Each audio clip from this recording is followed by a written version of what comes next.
नमस्कार, मैं हूं अश्विनी कुमार मिश्र। डीडी न्यूज में आप सभी का स्वागत है। आइए दिन भर की खबरों को समेटकर हम हाजिर हैं। आइए सबसे पहले नजर डालते हैं अब तक की सुर्खियों पर। प्रधानमंत्री नरेंद्र मोदी बाढ़ग्रस्त हिमाचल प्रदेश और पंजाब का मंगलवार को करेंगे दौरा। दोनों राज्यों में बाढ़ से संबंधित स्थिति की करेंगे समीक्षा। बाढ़ प्रभावित लोगों से भी करेंगे मुलाकात।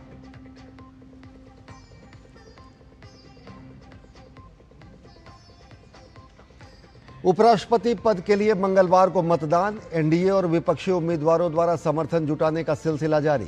केंद्रीय मंत्री किरेन रिजिजू ने एनडीए गठबंधन के उम्मीदवार सीपी राधाकृष्णन के भारी मतों से जीत की जताई उम्मीद।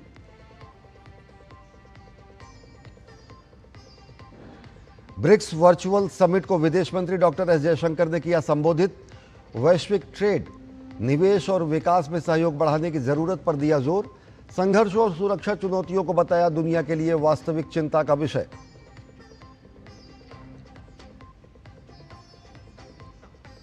भारत इजराइल के बीच द्विपक्षीय निवेश समझौता पर हस्ताक्षर। निवेश में सुरक्षा, पारदर्शिता, भेदभाव निषेध और निष्पक्ष मुआवजे की दी गई गारंटी। समझौता भारत इजराइल एफटीए की दिशा में पहला बड़ा कदम।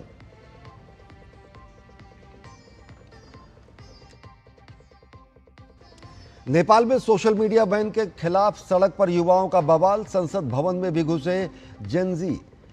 पुलिस फायरिंग में अब तक 19 लोगों की मौत की खबर, कई घायल। नेपाल के गृह मंत्री ने पीएम ओली को सौंपा इस्तीफा।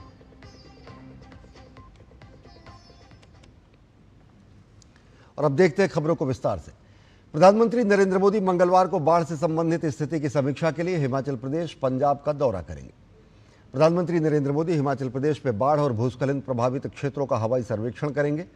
प्रधानमंत्री दोपहर में कांगड़ा पहुंचेंगे, जहां वो अधिकारियों से मिलेंगे और स्थिति पर एक उच्च स्तरीय समीक्षा बैठक की अध्यक्षता करेंगे। प्रधानमंत्री कांगड़ा में बाढ़ प्रभावित व्यक्तियों और एनडीआरएफ, एसडीआरएफ और आपदा मित्र टीम से भी मुलाकात करेंगे। इसके बाद प्रधानमंत्री पंजाब के बाढ़ प्रभावित क्षेत्रों का हवाई सर्वेक्षण करेंगे। शाम को प्रधानमंत्री नरेंद्र मोदी गुरदासपुर पहुंचेंगे, जहां वरिष्ठ अधिकारियों के साथ चर्चा करेंगे और एक जमीनी स्थिति पर एक समीक्षा बैठक करेंगे।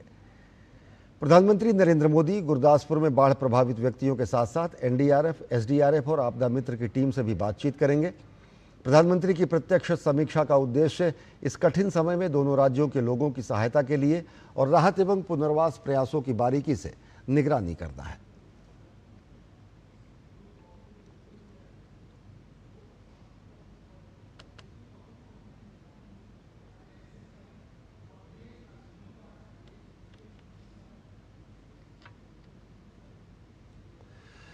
देश के 17वें उपराष्ट्रपति के लिए कल मतदान होगा और देर शाम ये नए उपराष्ट्रपति के नाम की निर्वाचित उपराष्ट्रपति के नाम की घोषणा होने की उम्मीद है।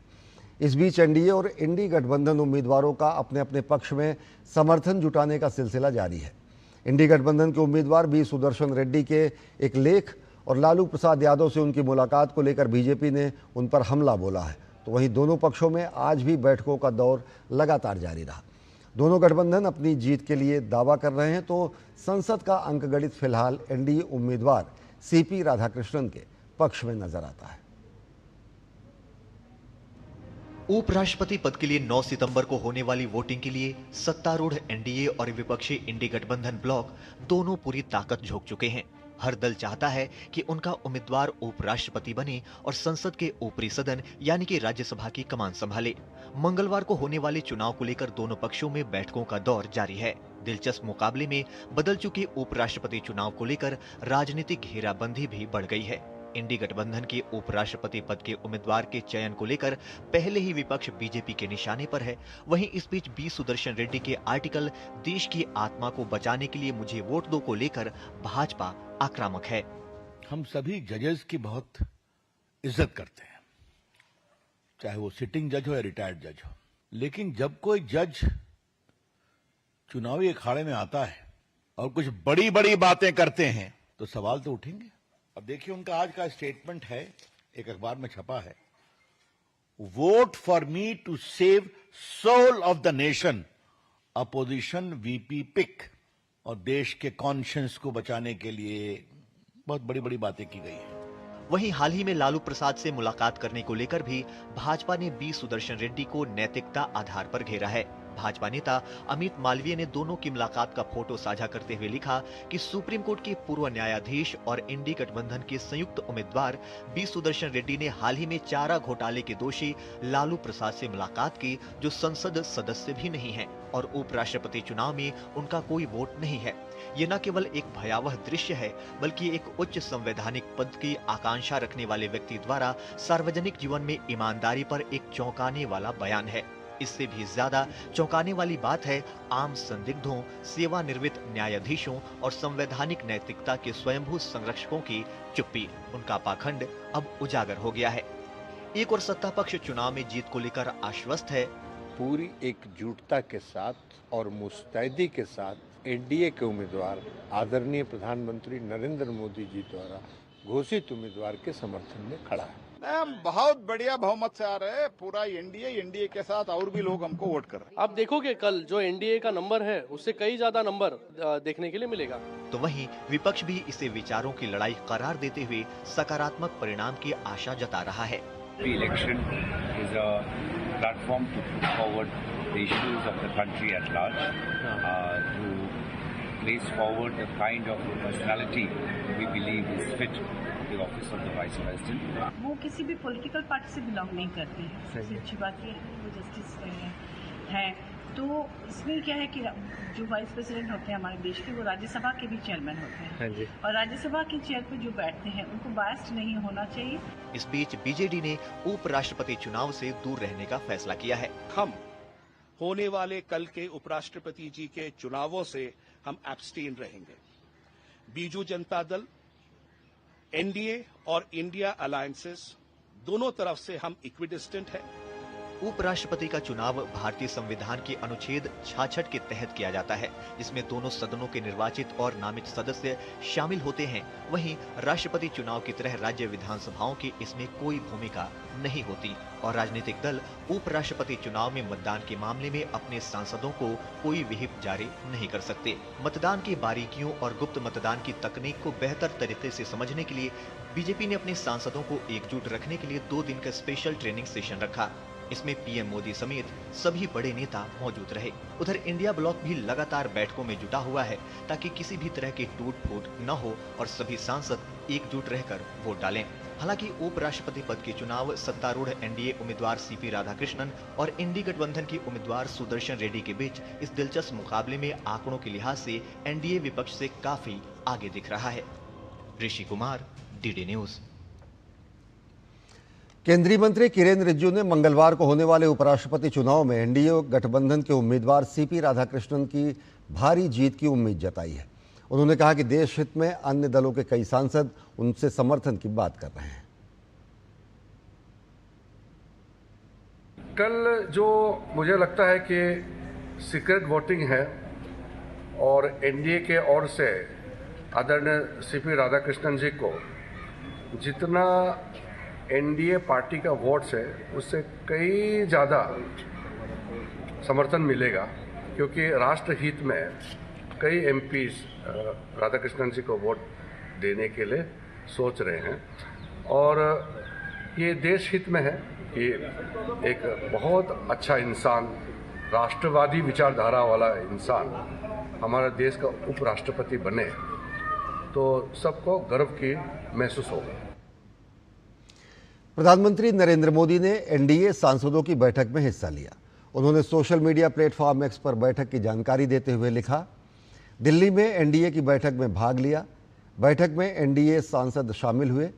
सहयोगी दलों के सांसदों ने उपराष्ट्रपति पद के लिए थिरू सीपी राधाकृष्णन की उम्मीदवारी को लेकर गहरा उत्साह दिखाया। प्रधानमंत्री ने कहा कि लोगों का मानना है कि राधाकृष्णन एक उत्कृष्ट उपराष्ट्रपति साबित होंगे और अपने ज्ञान व अनुभव से इस पद को समृद्ध करेंगे।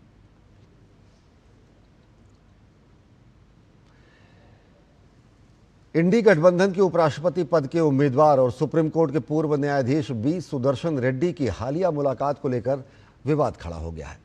बॉम्बे हाईकोर्ट समेत विभिन्न उच्च न्यायालयों के 8 पूर्व न्यायाधीशों ने चारा घोटाले में दोषी लालू प्रसाद यादव से हाल ही में उनकी मुलाकात को लेकर निराशा जताई है। पूर्व न्यायाधीशों ने एक संयुक्त बयान जारी कर कहा है कि यह मुलाकात किसी वैध राजनीतिक कारण से प्रेरित नहीं लगती, क्योंकि लालू प्रसाद यादव ना तो सांसद हैं और न ही उपराष्ट्रपति चुनाव के निर्वाचक मंडल में मतदान के पात्र हैं। पूर्व न्यायाधीशों ने अपने बयान में आगे लिखा कि इतनी प्रतिष्ठित न्यायिक पृष्ठभूमि रखने वाले व्यक्ति द्वारा एक दोष सिद्ध नेता से इस तरह स्वतंत्र रूप से जुड़ना चिंताजनक है। उन्होंने इस बात को लेकर भी सवाल उठाए कि कुछ राजनीतिक दल जो मामूली बातों पर भी मुखर हो जाते हैं, वे इतने गंभीर मामले पर चुप्पी क्यों साधे हैं।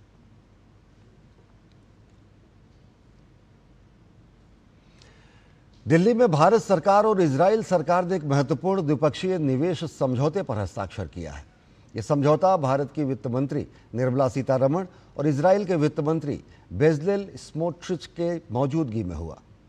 इस समझौते को भारत इजराइल मुक्त व्यापार समझौते की दिशा में बेहद अहम कदम माना जा रहा है। यह पहली बार है कि किसी OECD देश ने भारत के एक नए निवेश समझौता मॉडल को अपनाया है। समझौते में निवेश की सुरक्षा, पारदर्शिता, भेदभाव निषेध और निष्पक्ष मुआवजे की गारंटी दी गई है। निवेश विवादों के निपटारे के लिए स्वतंत्र मध्यस्थता तंत्र की व्यवस्था की गई है। ये समझौता निवेशकों के आत्मविश्वास को बढ़ाएगा और दोनों देशों में पूंजी निवेश को नई रफ्तार देगा। इजराइल के वित्त मंत्री 8 से 10 सितंबर तक भारत यात्रा पर हैं और इस दौरान वे मुंबई और गांधीनगर के गिफ्ट सिटी भी जाएंगे। अप्रैल 2000 से जून 2025 तक भारत में इजराइल का कुल प्रत्यक्ष विदेशी निवेश लगभग $338 बिलियन रहा है। यहाँ BIA एक निवेश ढांचे को आधुनिक और भरोसेमंद स्वरूप प्रदान करता है।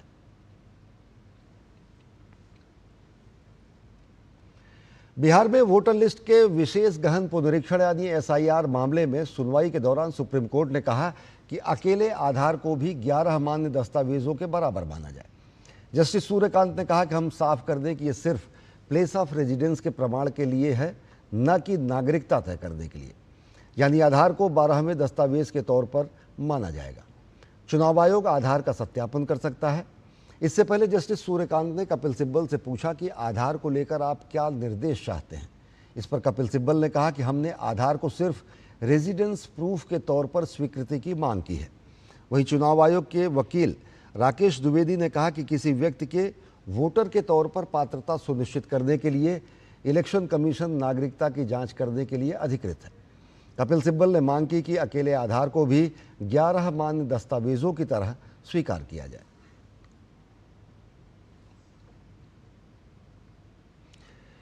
नेताओं के सार्वजनिक तौर पर दिए गए बयान और उनके व्यवहार अक्सर विवादों का विषय बन जाते हैं। कुछ विपक्षी नेताओं के बयान आज भी राजनीतिक रूप से निशाने पर हैं। श्रीनगर में हजरत बल दरगाह में राष्ट्रीय चिन्ह अशोक स्तंभ के तोड़े जाने को लेकर तेजस्वी यादव के विवादित बोल पर बीजेपी ने करारा हमला बोला है। तो वहीं कर्नाटक में बाढ़ प्रभावित किसानों का मजाक उड़ाने को लेकर मल्लिकार्जुन खड़गे सवालों के घेरे में हैं। संवेदनशील मुद्दों पर विपक्षी नेताओं के बिगड़े बोल बेवजह विवाद पैदा करते हैं। बिहार चुनाव सरगर्मियों के बीच लगातार विवादित और बेतुके बयानों में घिरा विपक्ष एक बार फिर विवादों में है। श्रीनगर में हजरत बल दरगाह में राष्ट्रीय चिन्ह अशोक स्तंभ को तोड़े जाने को लेकर अब विपक्ष पर राष्ट्र विरोधी बयान देने का आरोप लग रहा है। मामले में राजद नेता तेजस्वी यादव के बयान को लेकर बिहार के उप मुख्यमंत्री सम्राट चौधरी ने राजद और कांग्रेस पर निशाना साधा।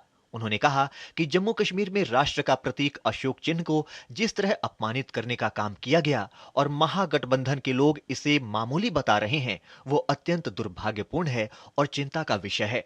महागठबंधन के लोगों ने ये कहा कि ये मामूली बात है, ये अत्यंत ही दुर्भाग्यपूर्ण है। राष्ट्रीय प्रतीक जो भी विरोध करता है इस देश में वो राष्ट्रद्रोही है। वहीं भाजपा के राष्ट्रीय प्रवक्ता प्रदीप भंडारी ने राजद नेता तेजस्वी यादव के राष्ट्रीय प्रतीक अशोक स्तंभ पर दिए गए बयान को लेकर कड़ी आलोचना की है। उन्होंने तेजस्वी यादव के बयान का वीडियो साझा किया और लिखा, जैसा बाप वैसा बेटा। पिता ने महाकुंभ का अपमान किया और अब बेटा अशोक स्तंभ के अपमान को अप्रासंगिक बता रहा है। तेजस्वी यादव को शर्म आनी चाहिए। कांग्रेस और राजद भारत की आस्था और राष्ट्रीय गौरव का प्रतिनिधित्व करने वाली हर चीज के खिलाफ खड़े हैं। पहले महाकुंभ का अपमान, अब हमारे राष्ट्रीय प्रतीक का अनादर। राजद संविधान विरोधी है, राजद राष्ट्र हित विरोधी है। सब फालतू की चीजें जो है ना, कौन क्या कह रहा नहीं कर रहा है, जिसने किया है उस पर कार्रवाई होनी चाहिए। उधर कांग्रेस अध्यक्ष मल्लिकार्जुन खड़गे भी विवादित बयान को लेकर विवादों में घिर गए हैं। आरोप है कि कर्नाटक के बाढ़ प्रभावित जिले कुलबर्गी में खड़गे ने किसानों से बातचीत के दौरान उसका मजाक उड़ाया। हालांकि वीडियो में बातचीत स्थानीय भाषा में है। इसमें एक किसान अपनी बर्बाद फसल की पीड़ा लेकर कांग्रेस अध्यक्ष के पास आया था, लेकिन उल्टे खड़गे ही अपना रोने लगे और किसान को बेवजह प्रचार के लिए न आने की नसीहत दे डाली। भाजपा ने कांग्रेस अध्यक्ष के बयान को लेकर निशाना साधा है। भाजपा नेता रविशंकर प्रसाद ने मल्लिकार्जुन खड़गे पर किसान का अपमान करने का आरोप लगाया है। एक गरीब किसान 4 एकड़ या 4 बीघा वाला अपनी मटर की खेती बाढ़ और बरसात में बर्बाद हो गई, उसकी पीड़ा बताने गया था। तो कहे यहां क्यों आए हो, तुम्हारा दिखावा क्या करते हो, तुम्हारा 4 बीघा है, 4 एकड़, मेरा 40 एकड़ बर्बाद हो गया। तो पहली बात हमें मालूम हुई कि सम्मानीय कांग्रेस के राष्ट्रीय अध्यक्ष 40 एकड़ जमीन रखते हैं कलबुर्गी में, यह देश को मालूम हुआ। आप कांग्रेस के राष्ट्रीय अध्यक्ष हैं तो किसान वहां जाएगा तो दिखावा करेगा, पब्लिसिटी करेगा। विपक्षी दलों को कई महत्वपूर्ण अवसरों पर जहां सकारात्मक भूमिका निभानी चाहिए, वहीं हताश होकर वे निराशाजनक बयान देने लगे हैं। Bureau report, DD news. विदेश मंत्री डॉक्टर एस जयशंकर ने ब्रिक्स देशों के नेताओं की बैठक में वर्चुअल माध्यम से शिरकत की। उन्होंने इस बात पर जोर दिया कि ब्रिक्स देशों को वैश्विक अर्थव्यवस्था को स्थिर करने, लगातार जारी संघर्षों से ग्लोबल साउथ पर पड़ने वाले प्रभाव का समाधान निकालने और बहुपक्षवाद में सुधार का सक्रिय रूप से समर्थन करने की दिशा में काम करना चाहिए।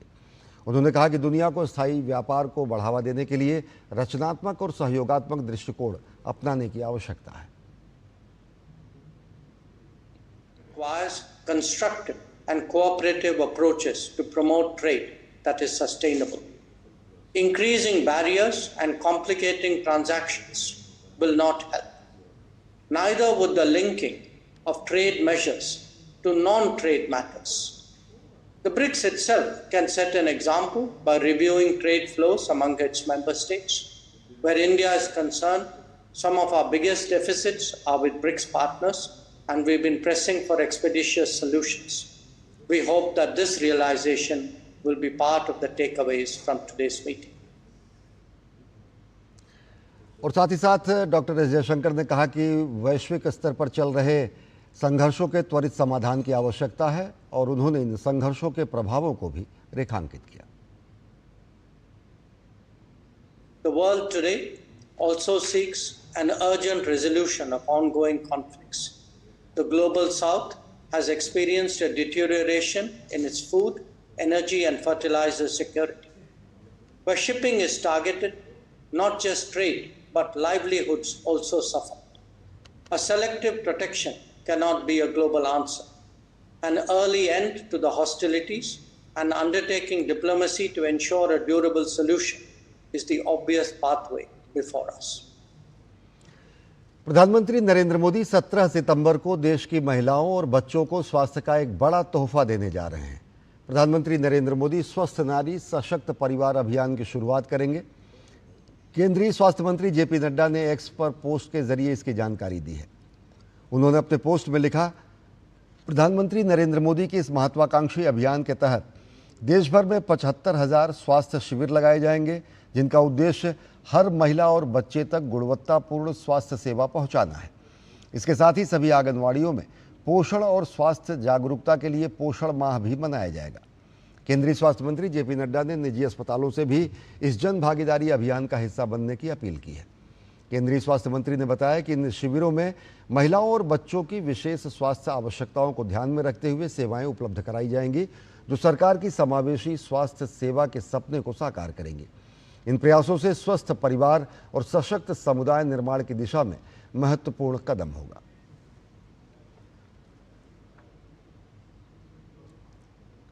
भारत रत्न भूपेन हजारिका की जयंती पर देश ने उन्हें याद किया। प्रधानमंत्री नरेंद्र मोदी ने एक लेख लिखकर उनके योगदान को याद किया, तो तमाम केंद्रीय मंत्रियों समेत अनेक नेताओं ने उनको लेकर अपनी भावनाएं व्यक्त की हैं। प्रधानमंत्री नरेंद्र मोदी ने उन्हें देश का सच्चा सपूत बताते हुए कहा कि इस वर्ष उनके जन्म शताब्दी समारोहों की शुरुआत हो रही है। भूपेन हजारिका ने असम की स्थानीय पहचान को पूरे देश समेत वैश्विक स्तर पर स्थापित किया। देश उत्साह के साथ महान संगीतकार और गायक भूपेन हजारिका की जयंती मना रहा है। ब्रह्मपुत्र के कवि कहे जाने वाले हजारिका ने अपनी मधुर आवाज और कला से असम की संस्कृति को पूरी दुनिया तक पहुंचाया। 8 सितंबर 1926 को असम के सदिया गांव में जन्मे भूपेन हजारिका को संगीत की प्रेरणा उनकी मां से मिली। उनकी मां उन्हें पारंपरिक लोरियां सुनाया करती थीं और वहीं से उनके दिल में संगीत की लौ जल उठी। भूपेन हजारिका की हर रचना सामाजिक संदेश देती थी। उन्होंने अपनी गीतों के जरिए समाज को आईना दिखाया। प्रधानमंत्री नरेंद्र मोदी ने भारत रत्न भूपेन हजारिका की जयंती पर उन्हें नमन किया। पीएम मोदी ने हजारिका की जयंती पर एक आलेख लिखकर श्रद्धांजलि अर्पित किया। अपने आलेख में प्रधानमंत्री ने लिखा, भूपेन दा ने हमें संगीत से कहीं अधिक दिया। उनके संगीत में ऐसी भावनाएं थीं जो धुन से भी आगे जाती थीं। वे केवल एक गायक नहीं थे, वे लोगों की धड़कन थे। कई पीढ़ियां उनके गीत सुनते हुए बड़ी हुईं। भूपेन दा के रूप में असम से एक ऐसी आवाज निकली जो किसी कालजयी नदी की तरह बहती रही। भूपेन दा भले ही सशरीर हमारे बीच नहीं है, लेकिन उनकी आवाज आज भी हमारे बीच है। प्रधानमंत्री ने भूपेन हजारिका को मां भारती के सच्चे उपासक बताते हुए कहा कि भूपेन दा के पास अमेरिका में रहने का विकल्प था, लेकिन वे भारत लौट आए और संगीत साधना में डूब गए। रेडियो से लेकर रंगमंच तक, फिल्मों से लेकर एजुकेशनल डॉक्यूमेंट्री तक, हर माध्यम में वे पारंगत थे। भूपेन हजारिका जहां भी गए, उन्होंने नई प्रतिभाओं को आगे आने का अवसर दिया। भूपेन दा की सांस्कृतिक विरासत को सम्मान देने के लिए देश के सबसे बड़े पुल को भूपेन हजारिका सेतु नाम दिया गया। 2017 में जब मुझे इस सेतु का उद्घाटन का अवसर मिला तो मैंने महसूस किया कि असम और अरुणाचल, इन दो राज्यों को जोड़ने वाले, उनके बीच की दूरी कम करने वाले इस सेतु के लिए भूपेन दा का नाम सबसे उपयुक्त है। वहीं केंद्रीय गृह मंत्री अमित शाह ने हजारिका को नमन करते हुए लिखा कि ब्रह्मपुत्र के कवि कहे जाने वाले हजारिका जी की भावपूर्ण वाणी ने असम की भावना को दुनिया तक पहुंचाया। उनकी रचनाएं प्रेम, एकता और मानवता का संदेश देती थीं। उनकी धुनें सदैव हमारे हृदय में गूंजती रहेगी और हमें संगीत की शक्ति की याद दिलाती रहेंगी। अपनी कालजयी संगीत से लोगों के दिलों पर राज करने वाले भूपेन हजारिका का 2011 में निधन हो गया। असम की सरजमी से निकली वो मधुर आवाज आज भी संगीत प्रेमियों के दिलों पर राज कर रही है। Bureau report, DD news. Jammu Kashmir के कुलगाम में सुरक्षा बलों ने मुठभेड़ में 2 आतंकवादियों को मार गिराया है। इस कार्रवाई के दौरान सेना के 2 जवान भी शहीद हो गए। यह मुठभेड़ कुलगाम के गुड्डर इलाके में हुई, जहां खुफिया जानकारी के आधार पर जम्मू कश्मीर पुलिस, सेना और सीआरपीएफ की संयुक्त टीम ने तलाशी अभियान शुरू किया। तलाशी अभियान के दौरान जंगल में छिपे आतंकवादियों ने सुरक्षा बलों पर फायरिंग की, जिसका सुरक्षा बलों ने मुंहतोड़ जवाब दिया और 2 आतंकवादियों को मार गिराया।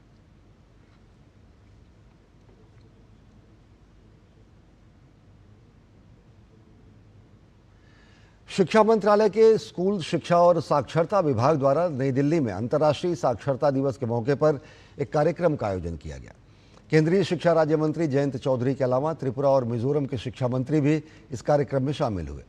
इस साल अंतर्राष्ट्रीय साक्षरता दिवस की थीम रही, डिजिटल युग में साक्षरता को बढ़ावा देना। शिक्षा राज्य मंत्री जयंत चौधरी ने इस मौके पर कहा कि देश में पूर्ण साक्षरता के लक्ष्य को हासिल करने के लिए उल्लास नव भारत साक्षरता कार्यक्रम की शुरुआत की गई है और इसमें डिजिटल साक्षरता को प्रमुखता दी गई है।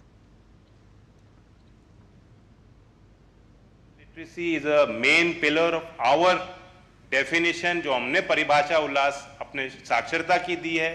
संपूर्ण साक्षरता का जो एक अभियान चलाया गया है, जिसका आज हम जश्न मना रहे हैं, उसकी परिभाषा में है डिजिटल लिटरेसी। भारत ने दुनिया के लिए, खास तौर से ग्लोबल साउथ के लिए एक सुनहरा उदाहरण पेश किया। और जब G20 यहाँ भारत में हुआ तो एक टास्क फोर्स ने इस पे अध्ययन किया और अपने रिपोर्ट में उन्होंने इस बात को माना कि भारत ने DPI के माध्यम से जो डिजिटल एसेट्स हमने क्रिएट किए हैं, पब्लिक इंफ्रास्ट्रक्चर तैयार किया है, जो सुधार सामाजिक सेवाओं के स्तर में 50 साल में भी शायद संभव नहीं होते, 10 साल में डीपीआई के माध्यम से भारत ने करके दिखाया। केंद्रीय मंत्री ज्योतिरादित्य सिंधिया ने दुबई में होने वाले 28वें यूनिवर्सल पोस्टल कांग्रेस में हिस्सा लिया। इस मौके पर उन्होंने जापान के आंतरिक मामलों एवं संचार मंत्रालय के राज्य मंत्री मसाशी अदाची से मुलाकात की। केंद्रीय मंत्री ज्योतिरादित्य सिंधिया ने सोशल मीडिया प्लेटफॉर्म एक्स पर तस्वीरें साझा करते हुए लिखा, 28वीं यूनिवर्सल पोस्टल कांग्रेस के अवसर पर जापान के गृह एवं संचार मंत्रालय के राज्य मंत्री मसाशी अदाची से बातचीत करके मुझे बहुत खुशी हुई। इंडियन पोस्ट ऑफिस और जापान पोस्ट डाक प्रौद्योगिकी और डिजिटल नवाचार में द्विपक्षीय सहयोग को लेकर आपसी सहयोग को और गहरा करेंगे, आपसे शिक्षा को बढ़ावा देंगे और प्रौद्योगिकी का उपयोग एक सक्षमकर्ता के रूप में करेंगे। प्रधानमंत्री नरेंद्र मोदी कोलकाता में आयोजित होने वाले संयुक्त कमांडर्स कॉन्फ्रेंस का उद्घाटन करेंगे। रक्षा मंत्रालय ने आज एक बयान जारी करके इस आशय की पुष्टि की है। मंत्रालय के मुताबिक कॉन्फ्रेंस का आयोजन 15 से 17 सितंबर तक कोलकाता में होगा। इस अवसर पर रक्षा मंत्री राजनाथ सिंह, राष्ट्रीय सुरक्षा सलाहकार अजीत डोभाल, रक्षा राज्य मंत्री Sanjay Seth, chief of defence staff general Anil Chauhan और रक्षा सचिव उपस्थित रहेंगे। इस संयुक्त कमांडर्स कॉन्फ्रेंस में थल सेना, वायुसेना और नौसेना के टॉप कमांडर्स मौजूद रहेंगे। इस बार कमांडर्स कॉन्फ्रेंस की theme year of reform transforming for the future है। कॉन्फ्रेंस में मुख्य रूप से सेनाओं में नए सुधार, रूपांतरण एवं परिवर्तन और परिचालन की तैयारियों पर मंथन किया जाएगा। इस सम्मेलन में विभिन्न रैंकों के अधिकारियों और जवानों के साथ एक इंटरैक्टिव सेशन का भी आयोजन होगा। इसका उद्देश्य है कि ज़मीनी स्तर पर कार्यरत सैनिकों के अनुभव और दृष्टिकोण को उच्च स्तर की चर्चाओं का हिस्सा बनाया जाए, जिससे रणनीतिक स्तर पर और अधिक सशक्त निर्णय लिए जा सके। प्रधानमंत्री नरेंद्र मोदी के जन्मदिन से महात्मा गांधी, लाल बहादुर शास्त्री की जयंती तक सेवा पखवाड़ा मनाया जाएगा। इसके मद्देनजर उत्तर प्रदेश के मुख्यमंत्री योगी आदित्यनाथ ने सेवा पखवाड़ा की तैयारियों की समीक्षा की। सेवा पखवाड़े में स्वच्छता, वृक्षारोपण, रक्तदान, स्वास्थ्य शिविर, चित्रकला प्रतियोगिता जैसे कार्यक्रमों का आयोजन किया जाएगा। इस दौरान विशिष्टजनों का सम्मान होगा और दिव्यांगजनों को सहायक उपकरणों का वितरण किया जाएगा। प्रधानमंत्री के जन्मदिन पर नमो वन और नमो पार्क की स्थापना होगी। मुख्यमंत्री योगी आदित्यनाथ ने बैठक में जनप्रतिनिधियों और पदाधिकारियों की सक्रिय भागीदारी सुनिश्चित करने के निर्देश दिए। प्रधानमंत्री नरेंद्र मोदी के जन्मदिन से सेवा पखवाड़े का शुभारंभ होगा। 25 सितंबर को पंडित दीनदयाल उपाध्याय की जयंती मनाई जाएगी। मुख्यमंत्री ने सेवा पखवाड़े के सफल आयोजन के लिए सभी संबंधित विभाग, नोडल अधिकारी तैनात करने का निर्देश दिए हैं। साथ ही साथ सभी कार्यक्रमों की रिपोर्ट नमो ऐप और सरल पोर्टल पर अपलोड करने के भी निर्देश दिए गए हैं।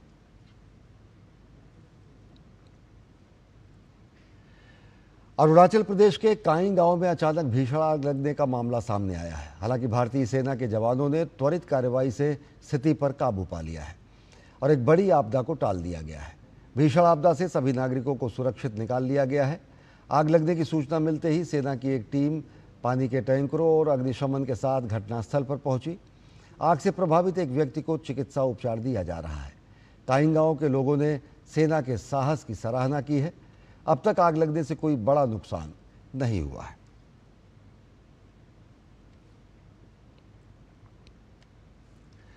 बिहार सरकार ने आंगनवाड़ी सेविका और सहायिकाओं के मानदेय को बढ़ाने का निर्णय लिया है। बिहार में पहले आंगनवाड़ी सेविका का मानदेय 7,000 रुपये और आंगनवाड़ी सहायिका का मानदेय 4,000 रुपये था। नीतीश सरकार ने मानदेय में बढ़ोतरी के बाद अब आंगनवाड़ी सेविका मानदेय 7,000 रुपये से बढ़कर 9,000 रुपये और आंगनवाड़ी सहायिका का मानदेय 4,000 रुपये से बढ़कर 4,500 रुपये हो जाएगा। मुख्यमंत्री नीतीश कुमार ने कहा कि राज्य में बच्चों और गर्भवती महिलाओं के पोषण व जीवन स्तर सुधार में आंगनवाड़ी सेविकाओं एवं सहायिकाओं की महत्वपूर्ण भूमिका है। उनके योगदान का सम्मान करते हुए मानदेय में वृद्धि का निर्णय लिया गया है। नवंबर 2005 में सरकार बनने के बाद से ही बिहार में गर्भवती महिलाओं एवं बच्चों के पोषण, स्वास्थ्य को बेहतर बनाने के लिए बड़े पैमाने पर काम किया गया है। इसके लिए समेकित बाल विकास परियोजना के माध्यम से 6 प्रकार की सेवाएं प्रदान की जा रही हैं। इन सेवाओं को आंगनवाड़ी केंद्रों के माध्यम से लाभार्थियों तक उपलब्ध कराने के लिए आंगनवाड़ी सेविकाएं और सहायिकाएं महत्वपूर्ण भूमिका निभाती हैं और उनके अहम योगदान को देखते हुए उनके मानदेय राशि में वृद्धि करने का निर्णय लिया गया है। इससे सभी आंगनवाड़ी सेविकाओं और सहायिकाओं का मनोबल बढ़ेगा और समेकित बाल विकास परियोजनाओं को भी बेहतर गति मिलेगी। दिल्ली पुलिस ने बच्चों की तस्करी करने वाले एक बड़े अंतर्राज्यीय गिरोह का पर्दाफाश किया है। इस मामले में पुलिस ने गिरोह के 10 सदस्यों को गिरफ्तार करते हुए 1 साल की उम्र से कम उम्र के 6 मासूम बच्चों को बचाया है। इस पूरे ऑपरेशन की शुरुआत तब हुई जब दिल्ली के सराय काले खां इलाके में 6 महीने का एक बच्चा लापता हो गया। पुलिस ने सीसीटीवी फुटेज की मदद से महज 48 घंटे के भीतर उस बच्चे को सुरक्षित बरामद कर लिया। इसी केस की जांच को आगे बढ़ाते हुए पुलिस ने पूरे गिरोह तक का भंडाफोड़ किया और 5 और बच्चों को तस्करों के चंगुल से छुड़ाया। पुलिस गिरफ्तार आरोपियों से पूछताछ कर रही है। 5 बच्चे जो हैं वो अलग अलग तरीके से हैं। ज़्यादातर आगरा के जो ये झूला छाप नर्सिंग होम्स हैं वहाँ के थ्रू हमने रिकवर किए हैं। इनका मोडस मोस्टली यही था कि जो अनवांटेड प्रेगनेंसीज होती थी, जो लेडीज़ प्रेग्नेंट हो जाती थी, फिर उनके पार्टनर्स उन्हें छोड़ देते थे और वो इस स्टेज पे पहुंच जाती थी कि अब वो अबॉर्ट नहीं कर पाती थी। तो फिर वो क्या करें, तो उनने इन लोगों को कांटेक्ट किया थ्रू सुंदर या थ्रू के हॉस्पिटल या through some XYZ hospital in Agra, और फिर वहाँ से उनने उनके लिए बायर ढूंढना शुरू किया। थ्रू मल्टीपल मिडिल मैन ये फाइनली एक इनफर्टाइल कपल के पास बच्चा पहुँच गया। केंद्र सरकार ने कृषि क्षेत्र में बड़े जीएसटी सुधारों की घोषणा की है। ट्रैक्टर, खाद, सिंचाई उपकरण, डेयरी और खाद्य प्रसंस्करण पर टैक्स घटाकर सरकार ने किसानों के खर्च को कम करने और उनकी आय बढ़ाने की दिशा में अहम कदम उठाया है। 1800 सीसी तक के ट्रैक्टरों और उनके कलपुर्जों पर जीएसटी घटाकर 5% कर दिया गया है। इससे छोटे और मध्यम किसानों को फायदा मिलेगा। ट्रैक्टर टायर, ट्यूब, ट्रैक्टरों के लिए हाइड्रोलिक पंप भी सस्ते होंगे। सिंचाई और कटाई मशीनों पर भी टैक्स 12% से घटाकर 5% कर दिया गया है। अमोनिया, सल्फ्यूरिक एसिड जैसे उर्वरक निर्माण के कच्चे माल पर जीएसटी 18% से घटाकर 5% कर दी गई है और इसके बाद खाद सस्ती होगी। जैव कीटनाशक और सूक्ष्म पोषक तत्व 12% से घटाकर 5% जीएसटी दर पर कर दिया गया है। इससे प्राकृतिक खेती को बढ़ावा मिलेगा। तैयार और संरक्षित सब्जियों और मेवों पर जीएसटी 12% से घटाकर 5% कर दिया गया है।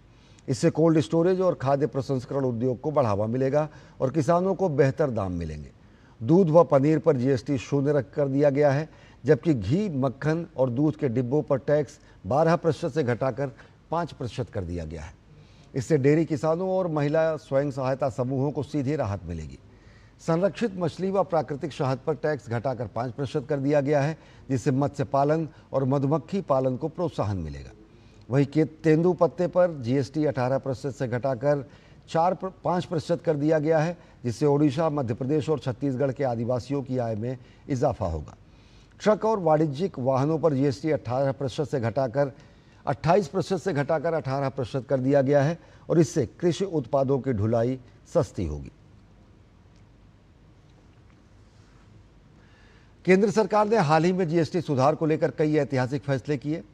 सरकार के इस फैसले से देश के हर वर्ग को लाभ मिल रहा है। हालिया जीएसटी सुधार में किसान हित में कई फैसले लिए गए।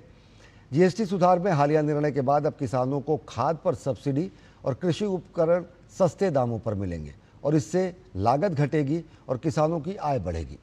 Professional assistant for developmental action के कार्यकारी निदेशक सरोज महापात्रा ने इस फैसले की सराहना की है।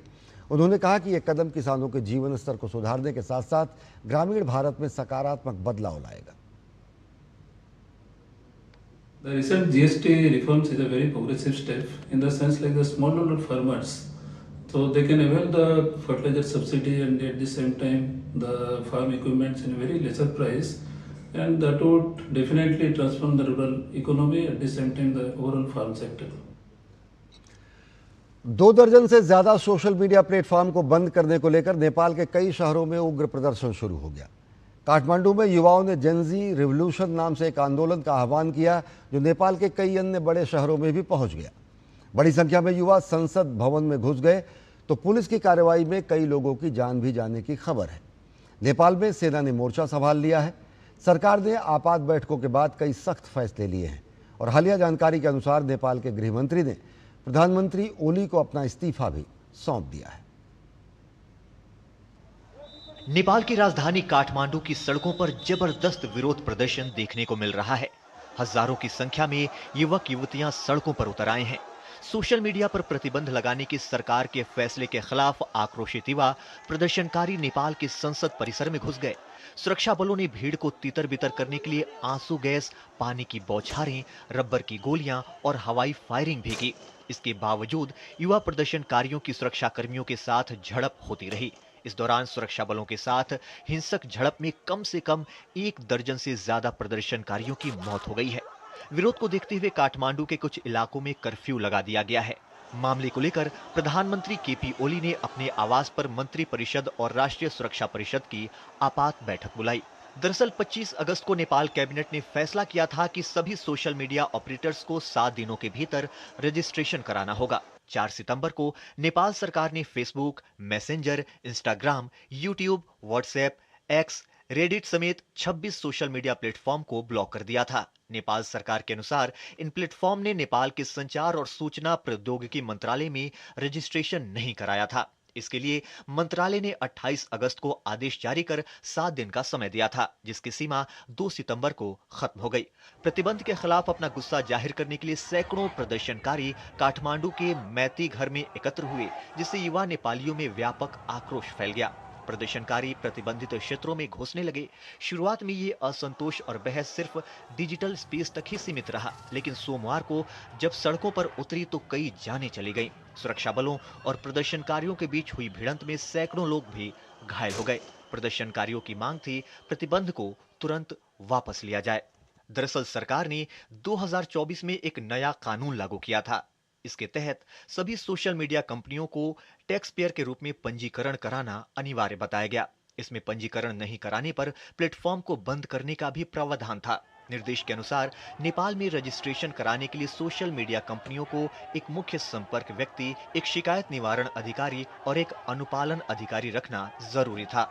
इन कंपनियों को बार-बार रजिस्ट्रेशन के लिए नोटिस भी भेजा गया। हाल ही में सुप्रीम कोर्ट ने अपने फैसले में रजिस्ट्रेशन को अनिवार्य बताया था। प्रदर्शनकारियों का तर्क है कि इस तरह का प्रतिबंध अभिव्यक्ति की स्वतंत्रता पर हमला है। उनका आरोप है कि ऐसा करने का उद्देश्य सरकार विरोधी भावनाओं को दबाना है, जिसके विरोध में बड़ी संख्या में युवा सड़कों पर उतर आए और जेनजी रेवोल्यूशन नाम दिया गया, जिसे बिगड़ते हालात के चलते काठमांडू और आसपास के प्रमुख इलाकों में तुरंत कर्फ्यू लगा दिया गया है और स्थिति से निपटने के लिए नेपाली सेना ने मोर्चा संभाल लिया है। Bureau report, DD news. देश के कई राज्य इन दिनों बारिश और बाढ़ से परेशान हैं। पहाड़ से लेकर मैदानी राज्यों तक भारी बारिश ने मुश्किलें पैदा कर दी हैं। पंजाब के 23 जिले बाढ़ से प्रभावित हैं, जहां पर युद्ध स्तर पर बचाव एवं राहत का काम जारी है।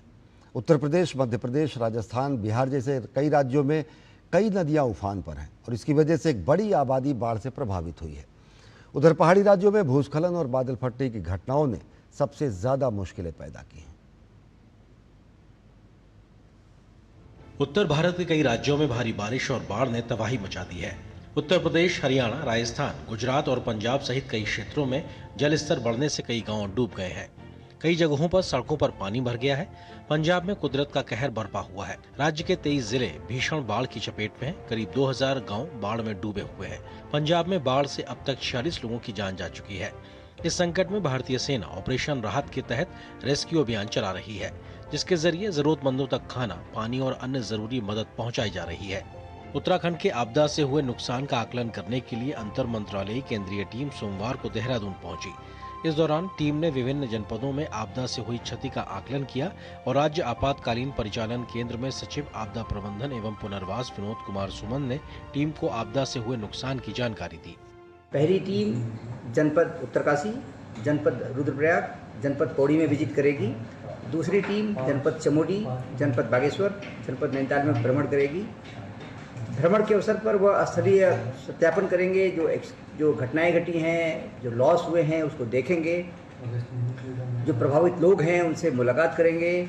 मुलाकात करके उनसे बातचीत करके घटना के बारे में जानकारी करने का प्रयास करेंगे। इसके बाद जिलाधिकारी के स्तर से अपने विभागीय अधिकारियों की टीम के माध्यम से उनको आपदा के बारे में पूरा अवगत कराया जाएगा, बताया जाएगा। उत्तर प्रदेश के मथुरा वृंदावन में यमुना नदी का जलस्तर तेजी से बढ़ रहा है, जिससे बाढ़ ने गंभीर रूप ले लिया है। परिक्रमा मार्ग पर बड़ा हिस्सा जलमग्न हो गया है और कात्यायनी माता मंदिर तक पानी पहुंच चुका है। हथनीकुंड और ओखला बैराज से छोड़े गए पानी के कारण सदर बाजार, औरंगाबाद, हंसगंज जैसे कई इलाकों में पानी भर गया है। वहीं प्रशासन राहत और बचाव काम में जुटा हुआ है। कई गांव खाली कराए जा चुके हैं और स्टीमर से राहत सामग्री पहुंचाई जा रही है। इस संबंध में मथुरा के एसडीएम अभिनव जैन ने बताया कि बाढ़ग्रस्त इलाकों से लोगों को निकाला गया है। प्रभावित लोगों को मूलभूत सुविधाएं प्रदान की जा रही हैं। आगरा में बढ़ते जलस्तर के कारण यमुना तट, एडीए ताज व्यू पॉइंट और ताजमहल के पीछे स्थित मेहराब बाग में पानी भर गया है, जिससे ताजमहल देखने आए पर्यटकों को दिक्कतों का सामना करना पड़ रहा है। मथुरा तहसील में लगभग 12 बाढ़ चौकी बनी हुई है, उसमें से ये एक बाढ़ चौकी है लक्ष्मी गार्डन में। यहाँ पर आसपास के क्षेत्र में जहाँ गणेशपुरम, शिवजी कॉलोनी, इन सब कॉलोनी के लोगों को निरंतर पिछले 10 दिनों से सूचना देकर, गश्त लगाकर ये बताया गया है कि जलस्तर बढ़ने वाला है, तो बाढ़ शरणालय में आके यहाँ पे रुक जाए और अपने घरों में नहा रहे। काफी हद तक लोग यहाँ आ गए हैं। प्रयागराज में गंगा और यमुना नदियों के जलस्तर में लगातार वृद्धि के कारण क्षेत्र में नाव सेवा रोक दी गई है। जलस्तर बढ़ने से निचले इलाकों में बाढ़ जैसी स्थिति बनी हुई है। गुजरात के कच्छ समेत कई शहरों में भारी बारिश से जनजीवन अस्त व्यस्त हो गया है। बारिश के बाद शहर के कई इलाकों में जल भराव की स्थिति देखने को मिली। जल भराव होने से लोगों को आने जाने में काफी परेशानियों का सामना करना पड़ रहा है। जहां लोग बाढ़ से त्रस्त हैं, तो वहीं बिहार में एक बार फिर से कांग्रेस का असली चेहरा जनता के सामने आ गया। दरअसल कांग्रेस नेता तारिक अनवर बाढ़ का दौरा करने गए थे, लेकिन इस दौरान सांसद खुद बाढ़ प्रभावितों के कंधे पर सवार होकर इलाके का मुआयना करते दिखे। उधर बाढ़ और बारिश प्रभावित राज्यों में राहत सामग्री भेजने का दौर जारी है। उत्तर प्रदेश के सहारनपुर में आज मुख्यमंत्री योगी आदित्यनाथ ने उत्तराखंड, पंजाब और हिमाचल प्रदेश के बाढ़ पीड़ितों के लिए 48 राहत सामग्री वाहनों को हरी झंडी दिखाकर रवाना किया। Bureau report, DD news. भारी बारिश के कारण भीषण बाढ़ की वजह से जूझ रहे पंजाब के लिए भारतीय सेना देवदूत बनकर सामने आई है। पंजाब में भारतीय सेना ने 48 बचाव टुकड़ियां तैनात की हैं और लगभग 10,000 नागरिकों को सुरक्षित स्थानों पर पहुंचाया गया है। सेना के जवानों ने 4,700 बाढ़ पीड़ितों को चिकित्सा सहायता भी प्रदान कर प्रभावित इलाकों में 12,500 किलोग्राम आवश्यक सामग्री भी वितरित की है। सेना के हेलीकॉप्टरों ने पंजाब के बाढ़ग्रस्त इलाकों में 250 घंटे से अधिक समय तक उड़ान भरकर बाढ़ में फंसे हुए ग्रामीणों को सुरक्षित बाहर निकाल के दुर्गम क्षेत्रों में राहत सामग्री भी पहुंचाने का काम किया है। इसके अलावा सेना के जवानों ने बीएसएफ कर्मियों के साथ मिलकर लगभग 500 बीएसएफ कर्मियों को लासियां, कासोवाल और दरिया मंसूर की अग्रिम चौकियों से सुरक्षित बाहर निकाला है। इस वर्ष अप्रैल 2025 में मानसून की शुरुआत के बाद से सेना के जवान देश भर में करीब 75 जगहों पर मानवीय सहायता और आपदा राहत मिशन में लगे हुए हैं।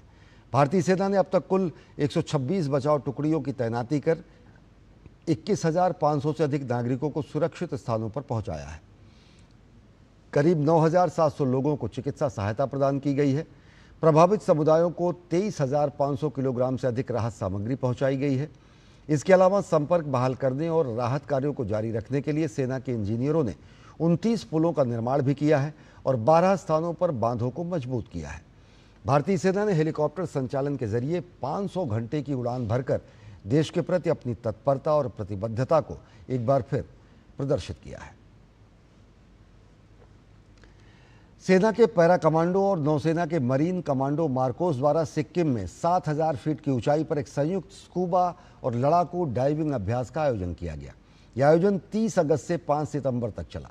इस अभ्यास में सैनिकों ने open circuit air diving, close circuit pure oxygen diving, अत्यधिक ठंडे पानी में 17 मीटर तक गोता लगाना और रात के समय डाइविंग का अभ्यास किया।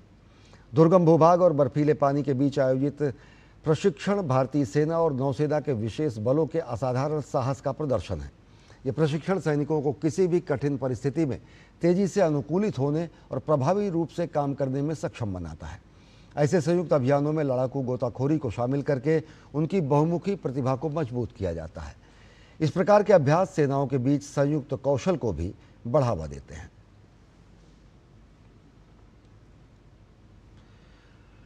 और दिल्ली स्थित नेवी स्कूल के छात्रों ने दिल्ली के साउथ ब्लॉक में रक्षा मंत्री राजनाथ सिंह से मुलाकात की। स्कूल अपने 60 वर्ष पूरे होने पर हीरक जयंती मना रहा है। स्कूल के 16 छात्रों ने रक्षा मंत्री राजनाथ सिंह से बातचीत की और अनुशासित स्कूली जीवन के अपने अनुभव भी साझा किए। इस अवसर पर नौसेना प्रमुख एडमिरल दिनेश कुमार त्रिपाठी भी मौजूद रहे। रक्षा मंत्री ने प्रत्येक छात्र को एक पुस्तक भेंट की और उनसे चरित्र निर्माण पर ध्यान केंद्रित करने का आग्रह किया।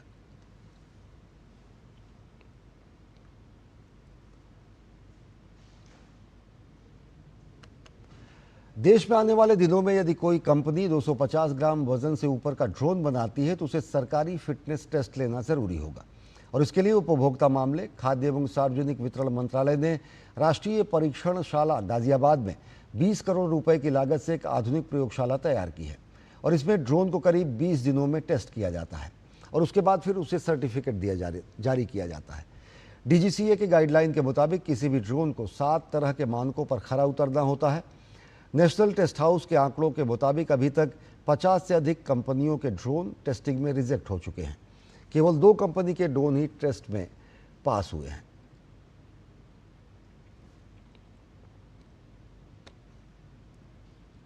गाजियाबाद के राष्ट्रीय परीक्षण प्रयोगशाला में विमान एरोस्पेस टेक्नोलॉजी पहली कंपनी है जिसने राष्ट्रीय परीक्षणशाला से अपने टेस्टिंग पूरी की है और हालिया सर्टिफिकेट भी हासिल किया है। विमानन कृषि क्षेत्र के ड्रोन बनाती है और इससे फसलों पर स्प्रे के लिए काम में लाया जाता है। राष्ट्रीय परीक्षणशाला में ड्रोन टेस्टिंग पर NTH के महानिदेशक आलोक श्रीवास्तव से बातचीत की हमारे संवाददाता धीरज कुमार। हमारे साथ बात करने के लिए NTH के DG आलोक श्रीवास्तव जी मौजूद हैं। सर, इस टेस्टिंग का क्या मतलब हुआ? क्योंकि हमने ड्रोन देखा कि बहुत जगह ड्रोन उड़ाए जा रहे हैं, कृषि के क्षेत्र में, बाकी क्षेत्र में। यहाँ ये जो प्रयोगशाला है, इसका क्या उद्देश्य है? देखिए, किसी भी जैसे ड्रोन ही हो गए, अगर आपको उसको बाहर उड़ाना है तो उसके लिए कुछ नेसेसरी टेस्ट होते हैं जिसको उसको पास करना आवश्यक होता है। उसके बाद ही उसको एक सर्टिफिकेट मिलता है और उस सर्टिफिकेट के बाद ही आप उसको एक पब्लिक प्लेस में उड़ा सकते हैं। क्योंकि मान लीजिए जैसे उसमें अगर कोई ख़राबी है, वो गिर गया तो किसी का लॉस हो सकता है। इसलिए उससे बचाने के लिए DGCA ने नॉर्म सेटअप किए हैं फॉर टेस्टिंग। वो सारे टेस्ट हम यहाँ पे कंडक्ट करते हैं, जैसे शॉक टेस्ट हो गया, इन्वायरमेंटल टेस्ट हो गया और डस्ट चेम्बर, इस तरह IP, ये सारे टेस्ट करके हम ये सिद्ध करते हैं कि ये जो है स्टैंडर्ड्स के अनुरूप है। ये जो टेस्टिंग है ये कह सकते हैं कि सरकारी टेस्टिंग है। नेशनल टेस्ट हाउस 112 साल पुरानी संस्था है जिसने कोलकाता में स्टार्ट किया था और बहुत सारे टेस्ट करता है। हम लोग सीमेंट और ट्रांसफार्मर्स काफ़ी सारे टेस्ट करते हैं।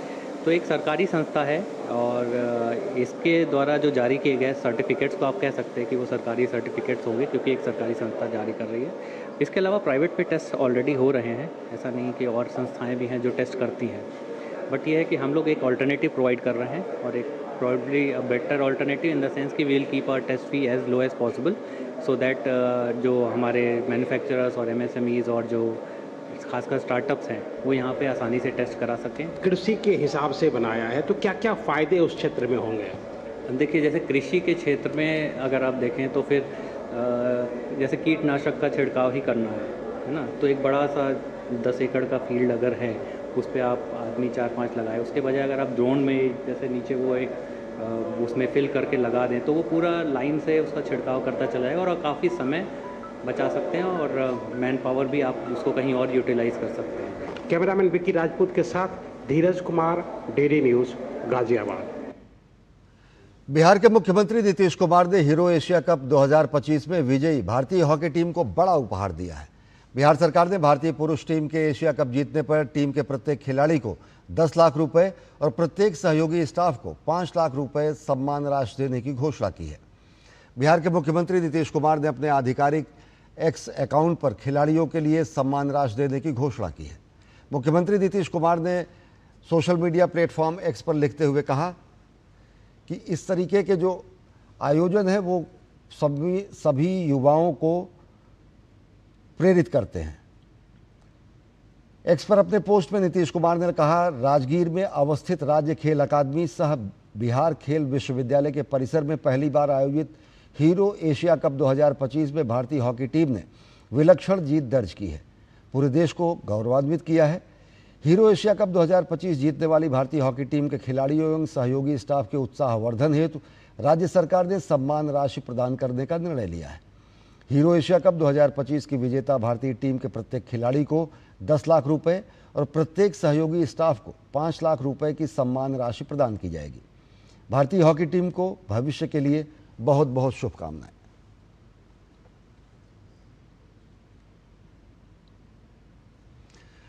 भारत की महिला हॉकी टीम ने सिंगापुर को 12-0 से एकतरफा मुकाबले में हराकर महिला एशिया कप 2025 के सुपर 4 में अपनी जगह पक्की कर ली है।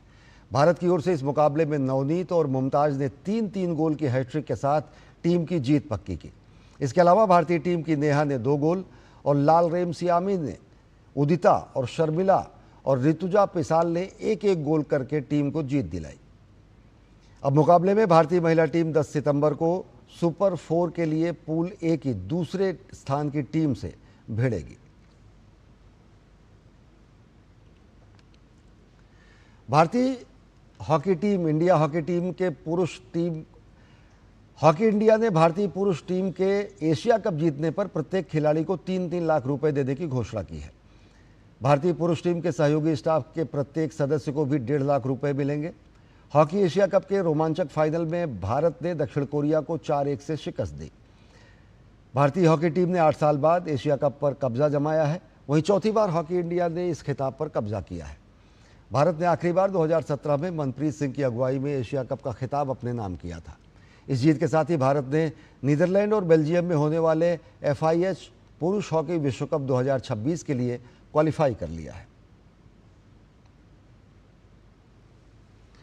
और बात टेनिस की। कार्लोस अल्कराज ने US ओपन का खिताब जीत लिया है। फाइनल में अल्कराज ने अपने चिर प्रतिद्वंदी यानिक सिनर को शिकस्त दी। इस जीत के साथ ही अल्कराज ने सिनर को पहले पायदान से हटाकर दुनिया का नंबर 1 खिलाड़ी बनने की कामयाबी हासिल की है। यानिक सिनर और कार्लोस अल्कराज रविवार को US ओपन के फाइनल में खेलने उतरे तो ये एक ऐतिहासिक क्षण था। ये दोनों खिलाड़ी इस साल लगातार तीसरे ग्रैंड स्लैम फाइनल में आमने सामने थे। ओपन एरा में ये पहला मौका था जब 2 खिलाड़ी लगातार तीसरा ग्रैंड स्लैम फाइनल खेलने उतरे थे। वहीं US ओपन के फाइनल में ये दोनों पहली बार आमने सामने थे। मैच का पहला सेट 6-2 से अल्कराज के नाम रहा। दूसरा सेट यानिक सिनर ने 6-3 से जीता और मुकाबला बराबरी पर आ गया। हालांकि नंबर 1 के ताज पर नजर टिकाए बैठे अल्कराज ने तीसरा और चौथा सेट 6-1, 6-4 से जीतकर मैच अपने नाम किया। इस जीत के साथ ही अल्कराज सिनर को हटाकर दुनिया के नंबर 1 टेनिस खिलाड़ी भी बन गए हैं। उन्होंने रैंकिंग्स के शीर्ष पर सिनर का 65 हफ्तों से चला आ रहा वर्चस्व समाप्त किया। अल्कराज सितंबर 2023 के बाद पहली बार दुनिया के नंबर 1 टेनिस खिलाड़ी बने हैं। ये अल्कराज का कुल मिलाकर 6ठा ग्रैंड स्लैम और दूसरा US ओपन खिताब है। ओपन एरा में बियॉन वॉर के बाद अल्कराज पहले खिलाड़ी हैं जिसने 22 साल की उम्र में 6 ग्रैंड स्लैम जीते हैं। वहीं 23 साल का होने से पहले 2 बार US ओपन जीतने वाले वे तीसरे खिलाड़ी हैं। इस हार के साथ सिनर का नंबर 1 का ताज तो गया ही, वहीं हार्ड कोर्ट पर उनका 27 मैच से चला आ रहा विजय रथ भी थम गया। साल का आखिरी ग्रैंड स्लैम संपन्न होने के साथ ही टेनिस की दुनिया में सिनर और अल्कराज का दबदबा बरकरार रहा। लगातार दूसरे साल चारों ग्रैंड स्लैम इन दोनों के ही नाम रहे। 2024 में सिनर ने ऑस्ट्रेलियन ओपन और US ओपन जीता था। वहीं 2024 में अल्कराज ने फ्रेंच ओपन और विंबलडन जीतने में कामयाबी पाई थी। वहीं इस साल यानी 2025 में सिनर ने ऑस्ट्रेलियन ओपन और विंबलडन का खिताब अपने नाम किया। वहीं अल्कराज ने फ्रेंच ओपन और US ओपन जीतने में कामयाबी पाई है। Sports desk, DD news. तो कार्लोस अल्कराज ने जीता US ओपन और बने दुनिया के नंबर 1 टेनिस खिलाड़ी भी। तो बुलेटिन में फिलहाल इतना ही। देश और दुनिया की ताज़ा तरीन खबरों के लिए देखते रहिए DD न्यूज। नमस्कार।